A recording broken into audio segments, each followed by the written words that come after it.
Kermabon, it's a pleasure to have you in our program, and thank you for accepting to do this interview. No, you are very welcome. Welcome to Kosovo. Thank you very much. Are you in an independent Kosovo, or you are in the UN-administered Kosovo? I am in Kosovo as head of a EU mission.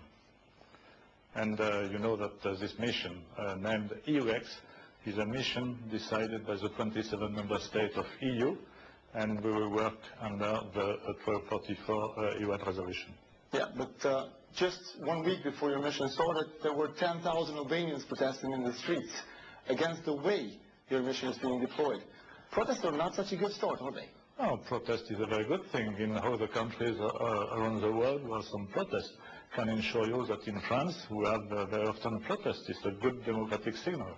Everybody is free to show his agreement or his disagreement. But still, it's not a good start. In the meantime, not only Albanians are objecting to the mission, but also the local Serbs are. They gathered some 70,000 signatures in the petition against the EULEX. Yeah, we know. We used to say when everybody is unhappy, it's a good balance. So it's a sort of joke. But only to explain that I think we are implementing this mission in some difficult conditions. But it's the interest of the Kosovo, interest of the population. And for me, it's the most important. Because the fact that 27 EU member states have decided to send this mission for the benefit of the population, for the improvement of rule of law, is the most important for me. Yeah, let's stick with the Serbs. There are 70,000, which is quite a large number compared to the total number of Serbs who live here. And they said they will ignore EULEX and they will work with UNMIK only. Yeah, but I think first I have to understand that tomorrow UNMIK will switch off and EUX will switch on. It's very clearly established from the last meeting between UN and EU. And I think the most important is to forward the good messages. You probably know that EUX has been demonized, and particularly in northern Kosovo, for some reasons. I have not to assess about this condition. But the fact is that a major party of Serbian Kosovo population is not aware about EUX. When you explain, when you forward the good messages, they will understand that their interest is to work with EUX. Yeah, but they still say that they will ignore EULEX. This is the common ground you have to deal with. No, I don't think so. You can have so judgment so direct and too harsh. Some of them are against EUX. But we have maybe to think why. You know what is the situation in northern Kosovo, and you know what is about EUX to fight against organized crime and corruption. So it's obvious that some people are not happy, northern or southern Kosovo, to see EUX coming, because it could be difficult for them. But I think, and I have very good information and link with all the population around Kosovo, and I think really that the great part of the population is expecting EUX, and I can say there is a huge expectation for EUX. But in the meantime, there's a huge confusion as well, because people in Kosovo do not know how EULEX and UNMIK are going to work together. Who will do what? Who is in charge? Yeah, you're probably right. It's a question of communication, so it's a reason why to have to explain, and thank you to be here, because it's a good way to explain to the population. Tomorrow morning, on the 9th, as I said, UNMIK in the rule of law area will switch off and EUX will switch on. I think it's a clear image what will happen tomorrow. UNMIK will withdraw all his police officer, judge, prosecutor, customs officer, and we will bring with us, with this EUX, a lot of very good expert and skilled people from the 27 EU member states. But based on the plan that EULEX is being deployed, and that is the six-point plan of Ban Ki-moon, based on UN Secretary General statement and letter to the Security Council, this letter says the police will function in accordance with existing chain of command. Whose chain of command will this be? No, the chain of command will be very clear. The chain of command for the EUX mission is the EU chain of command. It means that I will report to EU and to the ambassadors in the corps and to Mr. Selena. So we are, once again, this question shows that a lot of people are not aware about. So if I would explain a little bit more what is UX is a technical mission. So it's a mission aimed to provide a better rule of law situation in Kosovo and to improve the daily life of all the Kosovo inhabitants, to give them guarantees to have access to justice and to police mainly. You are the head of EULEX. Who do you report to? Because according to this letter that the UN Secretary General presented to the Security Council, the letter says EULEX will report on a regular basis to the UN. Do you report to the UN? No, it's not exactly this. I will report to EU, and EU will provide reports to UN. Isn't that too much of reporting? No, because I report directly to EU. My chain of command is clearly EU chain of command. It's an SDP mission, you know, SDP Sounds like mission. a little bit. It's not the only SDP mission. So, and it's typically an European mission. So it's clear that my chain of command is European. We will work under the 1244 and also General Authority of the UN SecGen. It's the reason why it's a plan that EU will provide reports to the UN. But so it's the European mission which sort of reports to the UN and works under the UN resolution. To me, I mean, people might say this sounds like schizophrenic because it's like two dual layers, everything is dual. It's a little bit complex, but I think we can explain this very clearly. Once again, a SDP mission, which means decided by the 27 member states of EU, even some of them having not recognized Kosovo independence. So it means that it's a technical mission, that it's a mission decided by all the member states of EU, and that my chain of command and the people, I have to report to EU and to Mr. Solana. Between EU and UN, we have this agreement about the reconfiguration, and it's agreed that EU will provide reports in the rule of law area to UN. You said that there will be no more UN police officers since you started being operational. What will happen to the custom? It's the same. Exactly the same. Tomorrow morning, all the rule of law people from UNMIC will withdraw step by step, because you know we have to coordinate very closely with UN. And from the beginning I have very good cooperation with Lamberto Zanier and with UNMIC, because it's a common process. So this is a clear process. You know exactly how this is going to happen. Absolutely. And there are many rumors that, for example, custom officers at Gate 1 and 31, the two northern gates, will gather custom funds based on UNMIC regulations. No, our customs officer will take place tomorrow morning in all the gates around Kosovo, closely linked with the institution, and will work in order to establish a good situation concerning the customs as well as for police and UNMIC.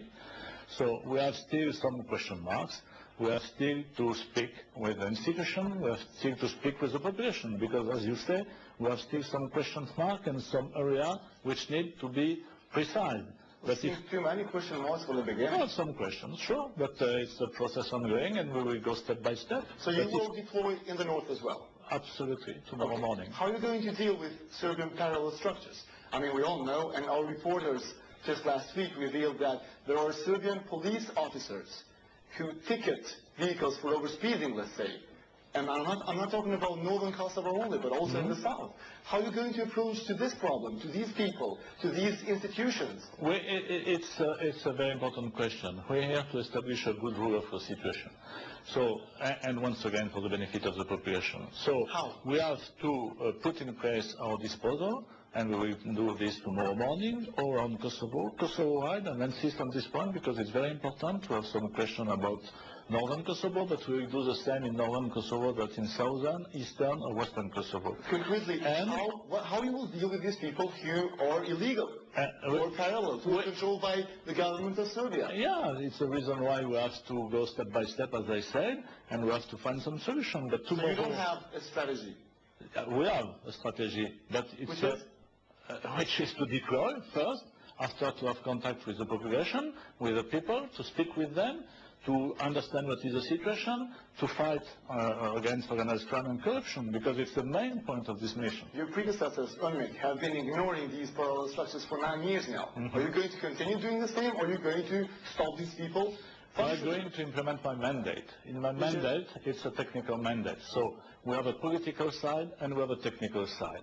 I am not at all in charge of the political side, and I don't want to enter in this business which is not mine and for which I am not able to speak.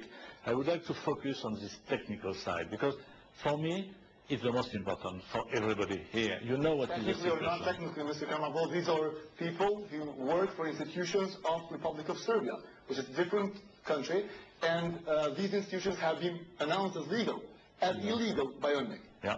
And you seem not to know how you're going to deal with that. No, I am going to work. My main purpose is to work with the Kosovo institution. And you know, we are here to do this. I am in very close contact with the government, who have settled that I call a joint coordination board concerning rule of law. The head of our government, Prime Minister Tashi, said that your ambition will be significant only if you deploy to the north and only if you fight the parallel structures of Serbia. For sure, but you know perfectly well what is the situation. We know perfectly well we cannot solve everything in 1 second, in 1 day, 1 week. We need time to do this. The end state is very clear. It's very clear for everybody. It has been established by EU. It has been established, but we cannot do miracles. We need to work. We need to work with the population. We need to work for the interest of the Kosovo population, whatever the ethnicity of the population. So we have a lot to do, and we have a lot to do with the population and with the stakeholders. So believe me, give some time. Once again, it's not tomorrow that we will have solved all the difficult issues, but the state is very clear. And not only in the interest of the Kosovo, but in the interest of the region and interest of EU. It's the reason why EU has decided to do this. The UPT has been here for more than 1.5 years now. The UPT was not... You are here now. I mean, the EU pillar within the UNMIK has been investing so much money into Kosovo. And one cannot really tell where all that money went. You know, aren't you just, by prolonging this and by not giving directly this, aren't you just wasting a European Union taxpayers' money? I will be very clear on this subject. I am not in charge of what has done PR4 or UNMIK, asked the question to my predecessor. Speaking about the UPT is a planning team. What it means? That he has no power, he has no operational situation. He was here to plan the deployment of this mission and to try to put a good base in your interest. But since because I would like to be...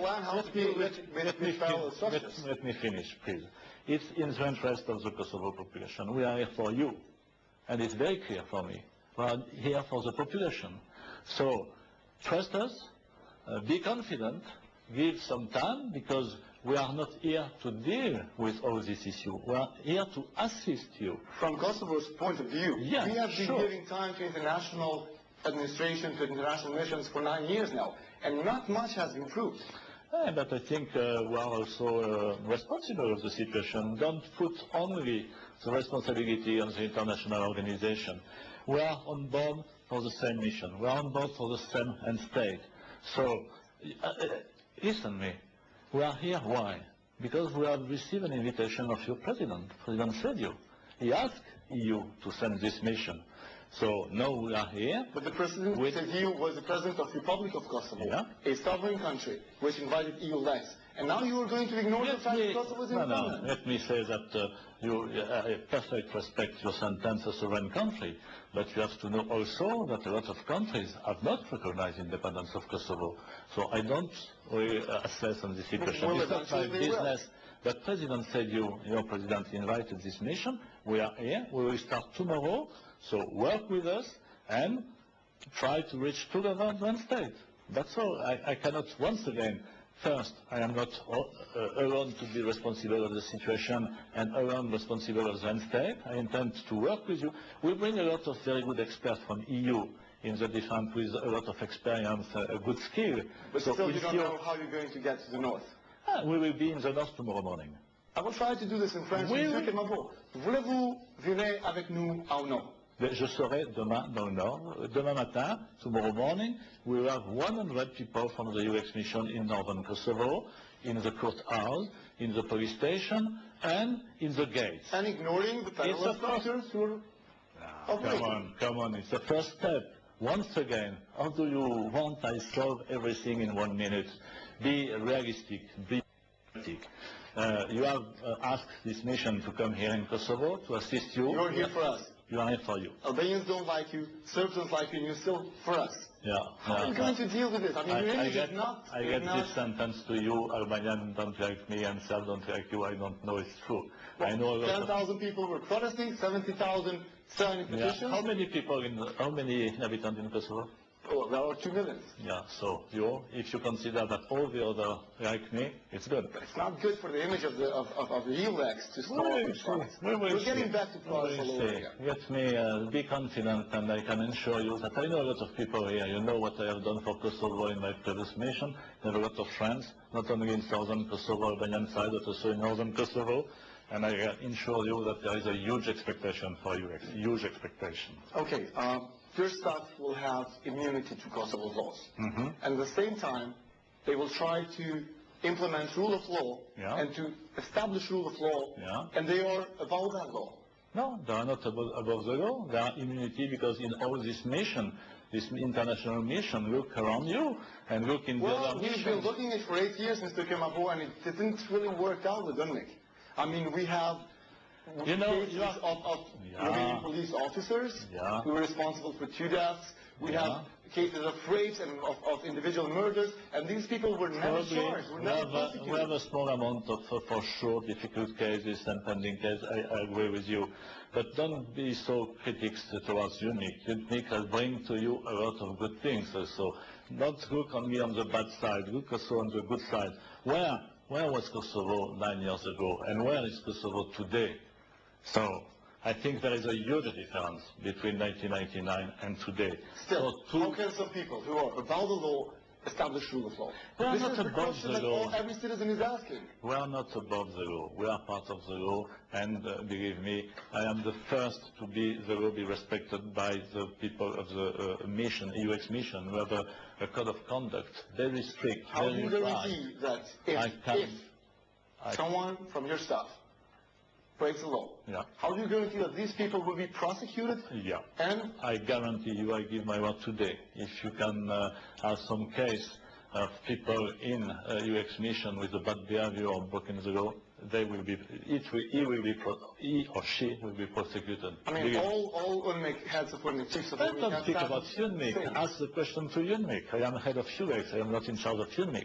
So I can say tomorrow morning we start the mission, and if one member of this mission breaks the law, he will be prosecuted.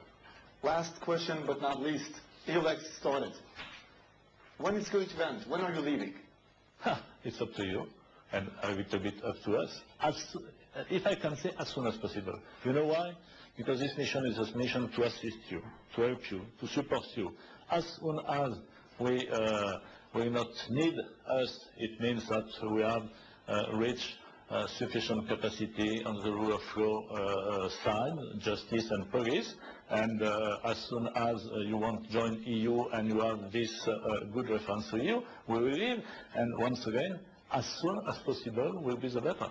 Well, we hope that will be sooner rather than later. Thank you very much for the interview. You're welcome.